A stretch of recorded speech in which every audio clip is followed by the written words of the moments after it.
Good morning friends. एक problem दिया जा चुका है। Find the sum and product of the slope of the lines represented by the combined equation x square minus 8xy plus 10y square is equal to 0। इसका मतलब हुआ, मैं पहले प्रॉब्लम में दिया क्या है और पता क्या करना है वो एक बार समझा देता हूं। प्रॉब्लम में हमें एक जॉइंट इक्वेशन यानी कि combined equation of the two lines दिया जा चुका है।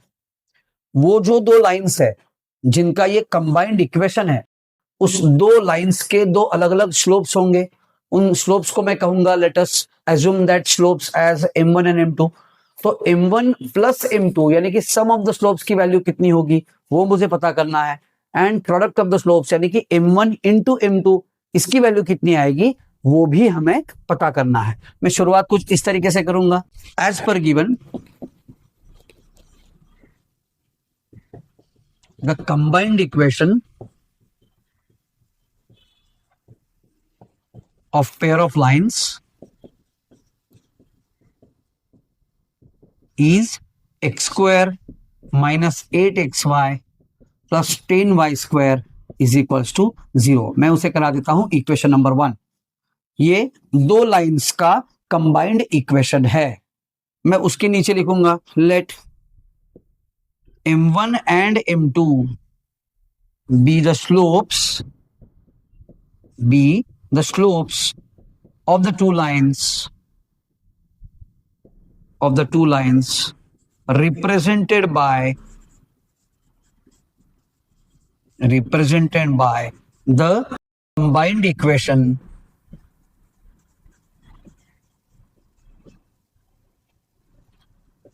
वन। जो इक्वेशन नंबर 1 में जो कंबाइंड इक्वेशन हमें यहां पे दिखाई दे रहा है वो जो दो लाइंस का बना हुआ है, उन दो लाइंस के स्लोप्स मैंने m1 और m2 एज्यूम किए हुए हैं। I will write comparing equation 1 with ax square plus 2hxy plus by square is equal to 0। We get, क्या करूंगा मैंने दिए हुए कंबाइंड इक्वेशन की comparison ax square plus 2hxy plus by square is equal to 0 इस equation के साथ की हुई है। तो मुझे कौन कौन से वैल्यूज मिलेंगे? मुझे मिलेगा, अगर मैं दोनों की कंपैरिजन करूं तो मुझे a की वैल्यू मिल चुकी है 1, 2h की वैल्यू मिल चुकी है -8। कैसे आई ये वैल्यू? यहाँ पे xy का कोएफिशिएंट 2h है, यहाँ पे xy का कोएफिशिएंट -8 है, तो 2h की वैल्यू मिल चुकी है -8 एंड b की वैल्यू मिल चुकी है 10। यहाँ पे y स्क्वायर का कोएफिशिएंट है b, यहाँ पे y स्क्वायर की कोएफिशिएंट है 10, इसके लिए b की वैल्यू मिल चुकी है 10। मैं लिखूंगा we know that sum of the slopes that is m1 plus m2 की वैल्यू होती है -2h upon b। That is m1 plus m2 is equal to, minus sign बरकरार रहेगा, 2h की वैल्यू कितनी है -8 अपॉन b की वैल्यू कितनी है 10।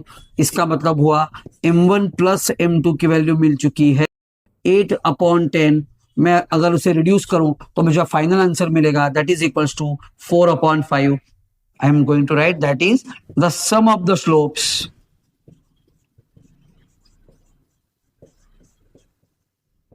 आंसर आ चुका है 4 अपॉन 5।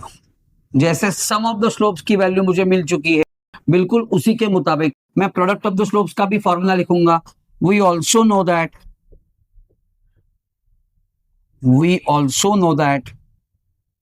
द प्रोडक्ट ऑफ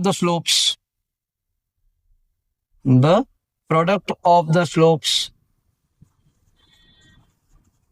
यानी कि m1 इंटू m2, इसका आंसर होता है e बाई बी।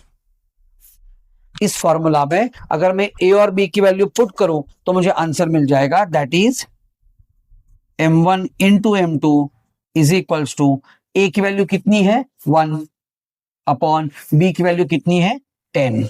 यहां पे कोई रिडक्शन वगैरह नहीं होता, तो मैं फाइनल आंसर लिखूंगा that is the product of the